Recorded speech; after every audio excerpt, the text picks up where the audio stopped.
Saturday ஆனா டிஃபால்ட்டா எங்க வீட்ல செய்றதுக்கு ஒரு மெனு வச்சிருக்கோம். காரக்குழம்பு கூட்டு. இன்னைக்கு நான் அப்பளம், கடலப்பருப்பு, உருளைக்கிழங்கு போட்டு கூட்டு வச்சிருக்கேன். இது செம்ம டேஸ்டியா இருக்கும். சுட சுட சாதம், கூட்டு, காரக்குழம்புலாம் வச்சு சாப்பிட்டா செம்மையா இருக்கும். எப்படி பண்ணலாம்னு சொல்லிட்டு பார்க்கலாம்.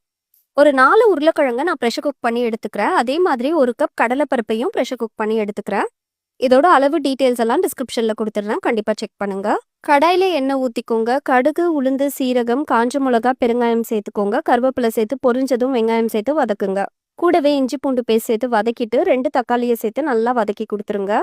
மஞ்சத்தூள், கல்லுப்பு, 4 பச்சை மிளகாவையும் சேர்த்து நல்லா மிக்ஸ் பண்ணி கொடுத்துருங்க.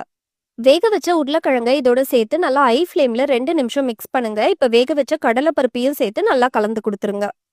கடலைப்பருப்பும் உருளைக்கிழங்கையும் நல்லா மிக்ஸ் பண்ணி கொடுங்க. ஒரு 5 நிமிஷம் நல்லா கொதிச்சு வந்ததும் நம்ம திருவின தேங்காவை இது கூட சேர்த்துக்கலாம். நான் 1/2 கப் அளவுக்கு தேங்காய் சேர்த்துருக்கேன். இப்போ ஸ்டவ் ஆஃப் பண்ணிட்டு நம்ம பொரிச்ச அப்பளத்தை இது கூட சேர்த்துக்கோங்க. நல்லா லைட்டா இந்த மாதிரி ப்ரெஸ் பண்ணி விடுங்க. கடைசியா கொத்தமல்லி ஆட் பண்ணிட்டு சர்வ் பண்ணுங்க. அல்டிமேட்டா இருக்குங்க. கண்டிப்பா ட்ரை பண்ணுங்க. என்ஜாய் பண்ணுங்க.